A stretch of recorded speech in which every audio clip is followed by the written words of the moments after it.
Hey, watch out! Hey guys, welcome to this episode of Tea with Tea, where we sip on the latest in pop culture, celebrity news, and real talk. I'm so glad you're here, and remember, the more we talk, the more we grow.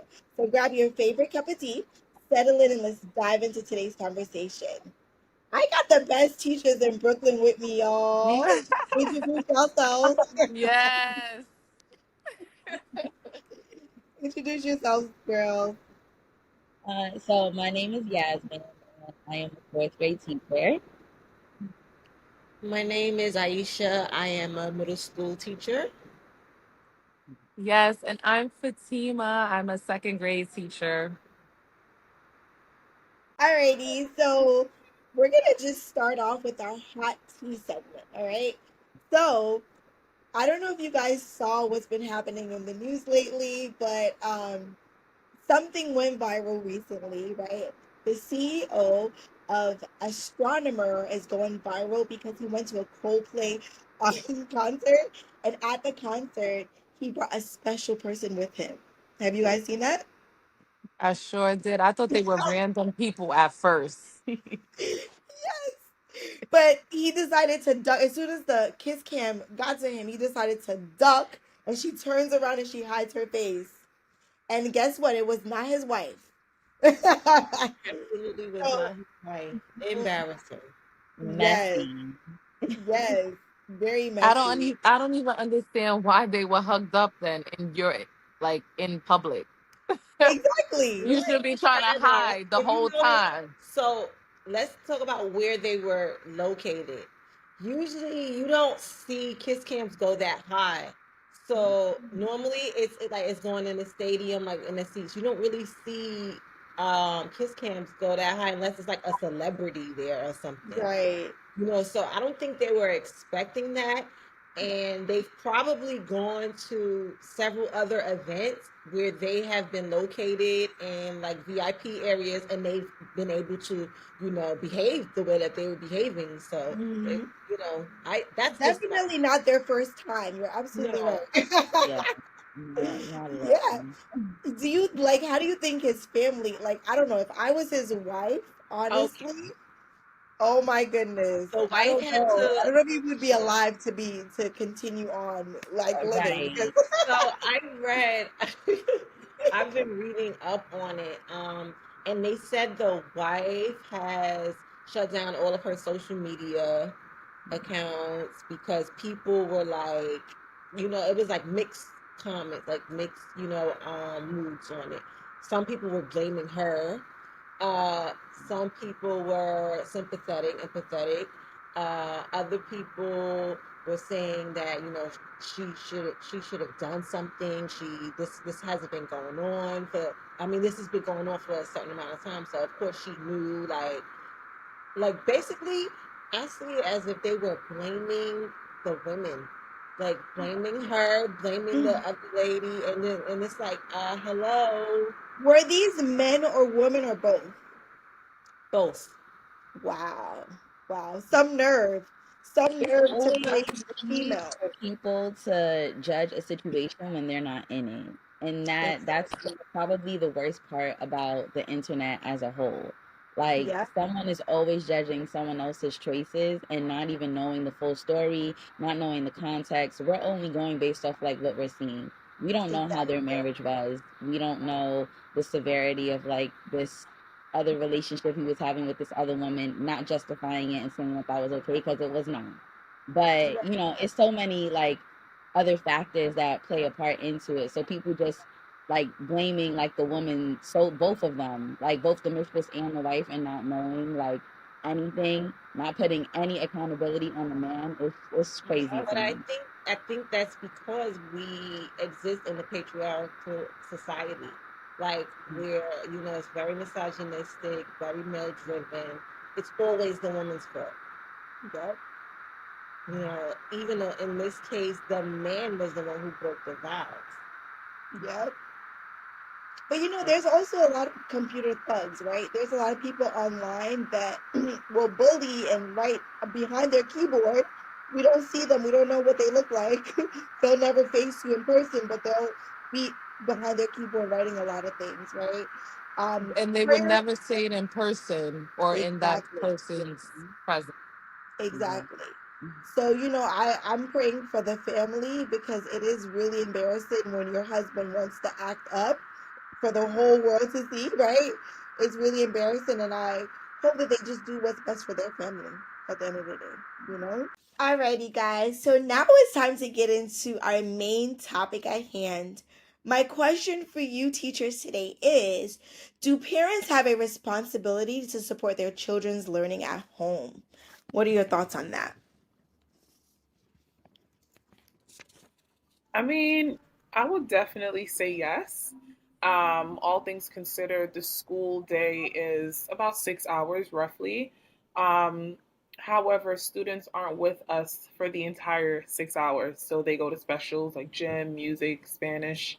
They also have a lunch recess period.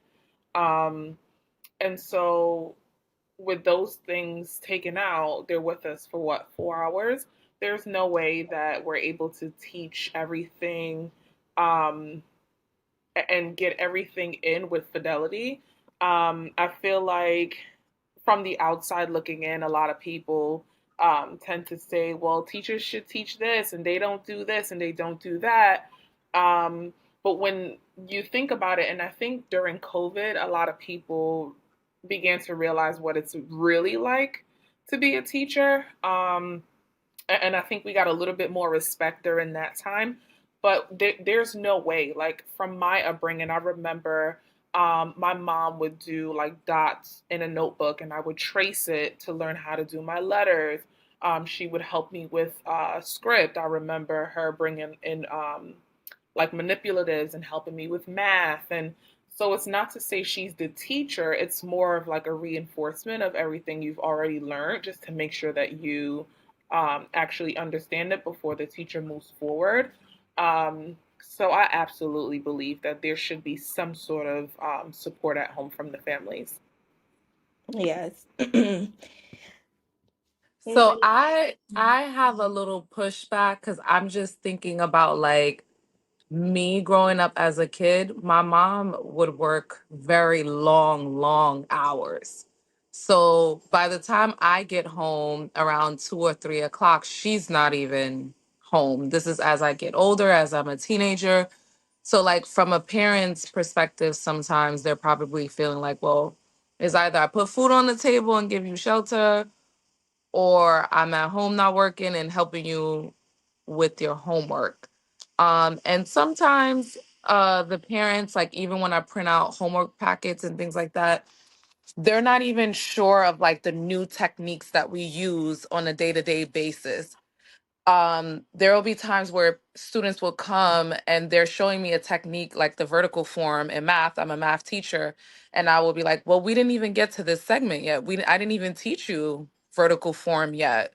We're doing place value or whatever other strategy. So I think sometimes the parents could hinder the child in some sense if they're teaching them things that we're not even learning in school currently.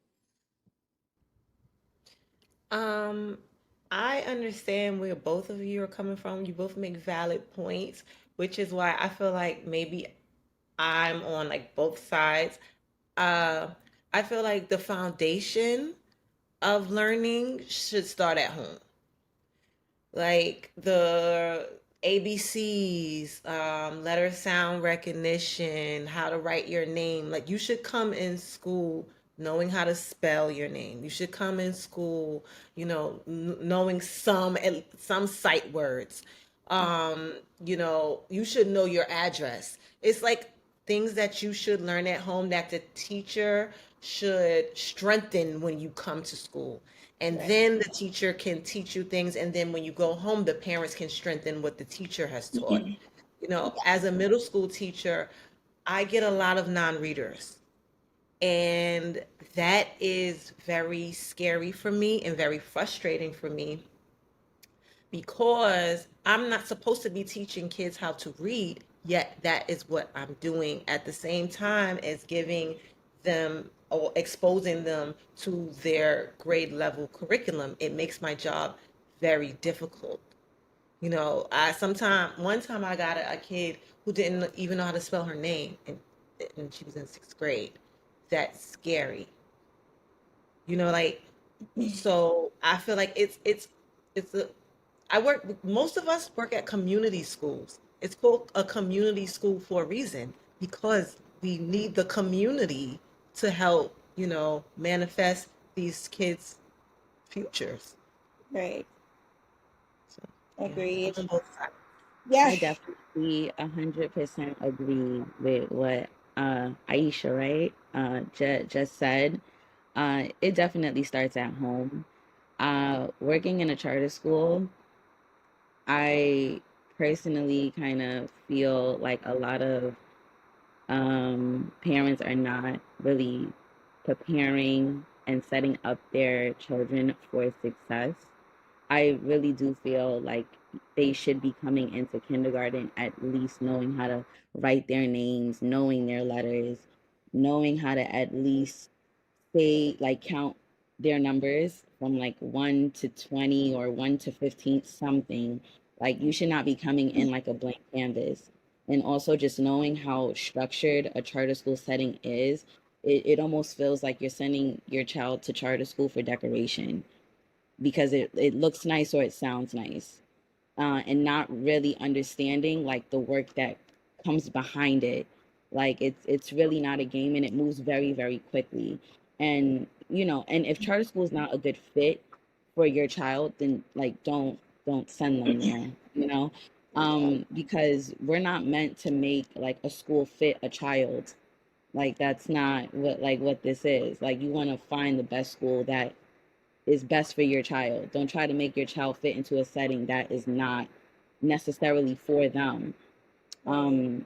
And that's just my personal experience with charter school. It feels like K-2 is like play for a lot of parents. They don't really think that they have to do much, because K-2, they think it's like, back in the day, you're just drawing all day and you're taking naps and stuff like that, and not realizing that like the curriculum is, I don't want to say intense, but it's definitely different than how it was, back in the day. Yeah. It's not the same. Like, the kids are learning place values and vertical standard algorithm and all this other stuff like in second grade. Like, it gets intense, and they do take a very standardized test once they hit third. You can't wait until third grade to then take something seriously when K-2 is meant for that foundational skill. Yeah. So parents should definitely be involved. Like, I just feel like, that's a part of being a parent. Yeah. And I don't have children, but like, I vividly remember me struggling with something when I was in second grade, and I was in after school, and my mom was a person that was working really long hours, and she picked me up from after school, and I was struggling with math facts. She bought flashcards, and we were practicing on the bus. Like, Yeah. and that's the type of like accountability that I want to see from the students' parents that I teach.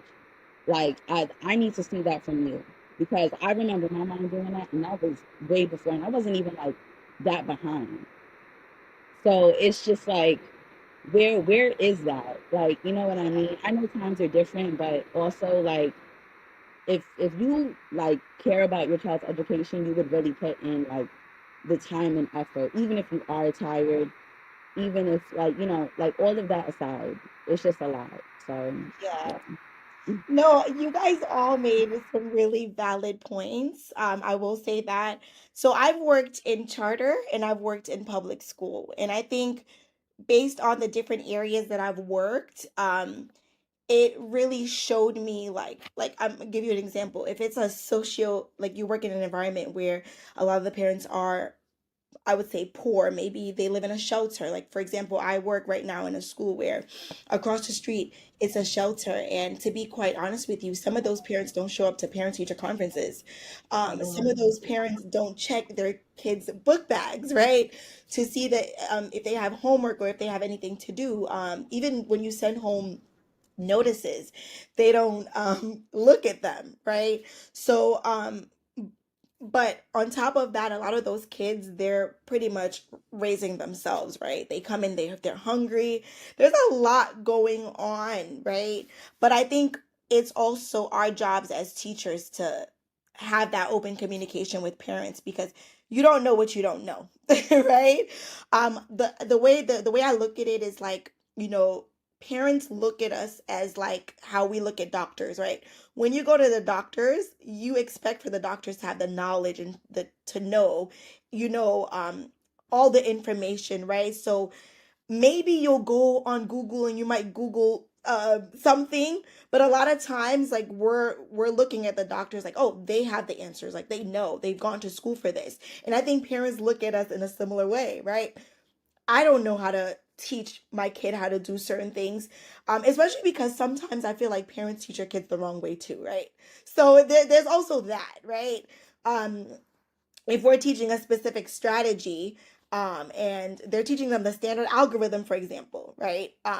I sometimes I'm like, oh my god, this is a different way, but I kind of like want the kids to learn the way that we are teaching them right now, right? So but I do agree with what all of you have said. I know that it's hard for parents a lot of the times, especially if you're a single parent, if you're raising multiple kids, especially if you're in a socioeconomic, like your socioeconomic status isn't the best, right? It's difficult for you to be there the way that you should for your children. But I think the basics is the basics. Like we all know ABCs, we all know one, two, threes, we all know how to add and subtract. Like the basic foundation is what the kids should be coming in with, because once they have that, we can sort of meet them where they are. You know what I mean? So I definitely agree with the with what both of you, what everyone has said. Everyone has made some really valid points. Um, but I think that there we need to close the gaps in a way. Like we have to like something that I do is we have for Department of Education, we have a specific day where we do parent engagement. So I'm the teacher who's going to consistently call the parents like, "Hey, listen, your kid is not doing well. Try put them on iReady." There's a lot of free websites that they can do the work on their grade level that will help. But doing nothing, right, is where it like having your kid go on an iPad all day and do nothing that's going to help them educationally is where like a lot of parents make mistakes, right?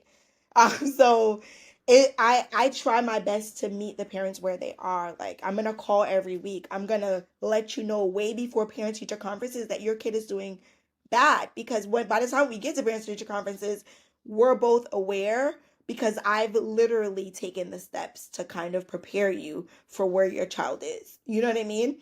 So is that open communication with the parents. Something else that I do that I love is if I'm teaching a specific strategy, I will literally write out the steps of that strategy and send pictures to the parents as well. Because it's like if you don't it's okay if you don't know how to do it, but you're going to learn. Here's the steps of how to actually do this. This is the way we do it.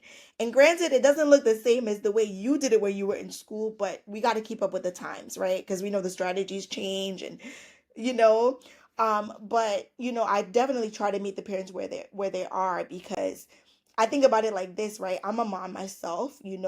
I think I'm doing a really great job, but I think the reason why I'm doing such a great job is because I'm an educator. So I see a lot of examples of like when parents don't show up for their kids, what it looks like. But also, as a parent, you want the best for your child anyway, right? So I definitely try my best to do what I can um, for my children, But it's like I look at it as like, if this was my kid, I would want this teacher to like really like go hard to make sure that, they communicate with me and let me know where my child lacks pretty much. So, yeah. I guess in my mind, I've worked in like many types of backgrounds and scenarios. I remember I worked at a school where it was predominantly Hispanic, Mhm. and a lot of the families didn't even speak English like at all. So when I would try to explain to them like how to do the work, where to find this, where to find that, it's like they're like, but if I don't know English, how can I help my student with the homework when I don't even know what it's saying? Um, or even sometimes like it's scenarios where they don't even have Wi-Fi at home, or I'm currently doing summer school, and one student, she's been out a lot already, and I'm like, "Where have you been?" And she's like, "We live in a shelter, so sometimes I'm going to be here, sometimes I'm not." So I'm a parent also, and I'm a teacher. And every single day, I'm always asking my daughter, "What did you learn today? What did you do?" I'm just keeping in contact with the teachers. I'm looking it up online, what's happening, what's going on.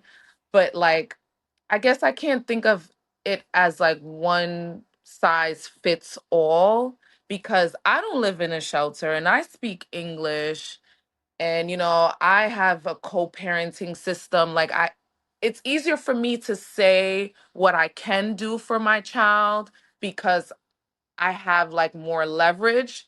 But I don't know, coming from a perspective, I know a little bit from my mother because English wasn't her first language.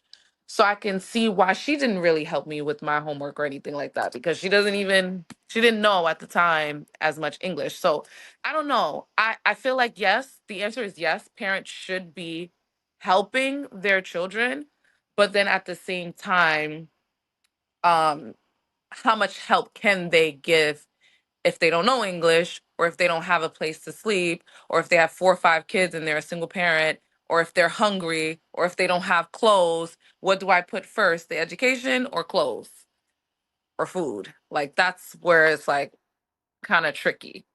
Yeah. Yeah. So I think then we should look at the barriers, because that's what Fatima was discussing. There are a lot of barriers, and you too, Tia, that our students face because of socioeconomic status, because of language barriers, because of parents that are working transitional housing. Um, Again, that's why it should go back to the community. Like, what can we provide these families? It bounces back on the school. Okay, we see how they're coming in. We see their needs.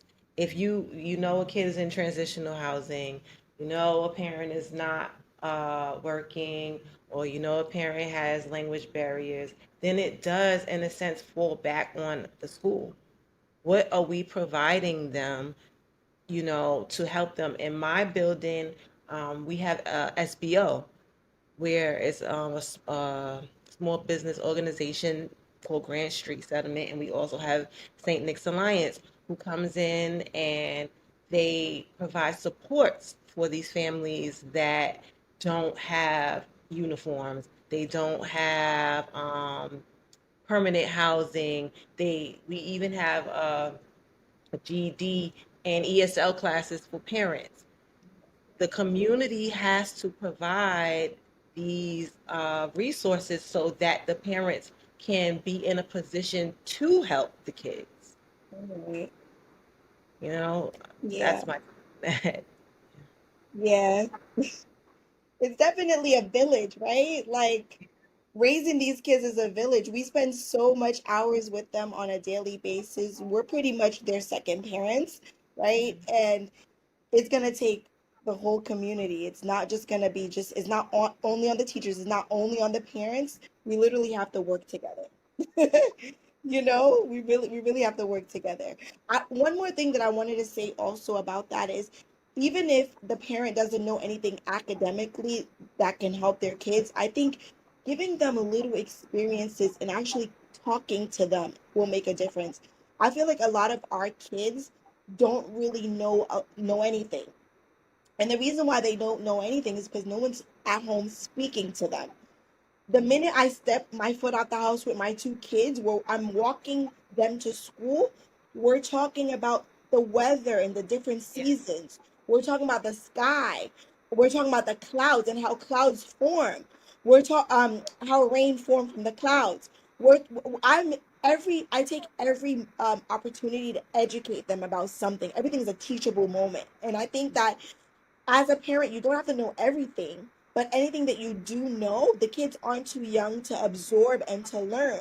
And I think that, when it comes to like the third and the fourth and the fifth grade state exams, these kids see a passage about a specific topic and they don't know anything about it. I think background knowledge is like bare minimum, and that's based on literally having conversations with your kids. You might not be able to take them to Disney World, but you can take them to the park.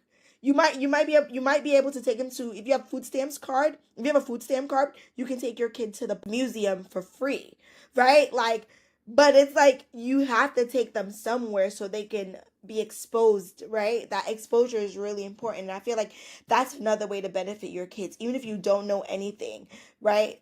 Taking them outside, talking to them about everything that they see. It helps. Like Kai is interested in shadows. Mommy, my shadow. I literally had to teach him about shadows and how they form. It's just the little conversations with your kids matters a lot. And I think if you don't know anything academically to help them, start there at least, you know? That goes back to socioeconomic status. Like statistics show that people who come from low income backgrounds do not talk much. They don't talk to their Mhm. children much.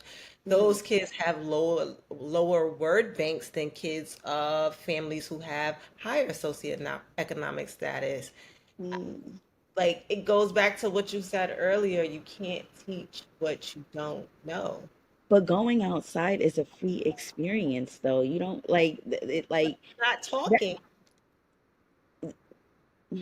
but no, noticing things and seeing things, like even if like a child like maybe all right like super quiet like doesn't really say anything but like at least they're like outside instead of staying inside all the time on the iPad all day on the internet on TikTok that like that no Yep. like no we like because even with my fourth graders and I've noticed because this was my first time teaching fourth grade in like I don't know, maybe like 3, 4 years. I was teaching first grade for like the longest. And I finally got a little bit of older kids now. They didn't even like want to go outside half the time. And I'm talking about when it became nice outside. Like, and I would always ask them, I'm like, hey, y'all want to go outside today? They're like, can we bring our phones? No, leave the phones in the book bag. We're going outside. Like, they don't want to it's like even though we were about to go outside, they're like so interested on what is on the device instead of like just noticing what's happening, like Okay. enjoying the nice weather, talking with their friends, engaging with their friends. Like Yep. it's like why? Like and I had to like kind of force them to like no. Every time we go on a field trip, can we bring our phones? No, you cannot. It stays in the book bag at school. Like, and they Yep. have like there's no reason to bring it. Like, Yep. absolutely none. But they are like so glued to this device, and that's the problem. You can't And go outside and notice things for a little bit, but you rather be glued to the phone. And that's why the Yasmin, nonverbal thing is so heavy. yeah. Like, No, and I was gonna say, Yasmin, I agree with you because I feel like, granted, if they're gonna be glued to the iPads, at least make it educational. On YouTube, there's so much like if the child doesn't, because a lot of times like bilingual children, like when they're in the home in the house and they speak one language and they come to school and it's a different language, like there's a lot of like YouTube videos that could help with that. There's a lot of YouTube videos that helps kids when it comes to basic addition and subtraction and strategies and all these things. But a lot of the kids are raising themselves, really, right? They get the iPad pushed to them and they can do whatever they want. That's how come a lot of them have TikToks, right? Or is able to watch TikTok videos. But yeah, like I think that even if you're going to give them these devices, at least make it educational. Put something on that that will benefit them in the end, you know? But again, I mean, as a mom, I can only empathize with other parents because I can imagine I have two kids and it feels like five, so I know how difficult it can be raising kids, right? And a lot of parents have multiple kids, I know it's difficult, I know it's hard, and you know sad sometimes when I think about parents and their mental health, right? Because working two jobs or even one job, it's in your ways, and you have to come home to kids and like have the energy to like keep it together for them. It's not an easy thing, you know. So it's just, to me, it's just a vicious cycle. It's a vicious cycle. It just keeps going. Yep. So guys, that, I think that wraps it up for us. Like, we just we just, as educators, we just got to keep doing the best that we can, keeping our hearts in it, because I know each of you here, you love the children that you teach, you love the communities that you serve. Just keep doing the best that you can, you know? That's all you can do. Yay. Thank you for tuning into this episode of Tea with Tea. We hope you enjoyed. Thank you. All right. Hey, white truck.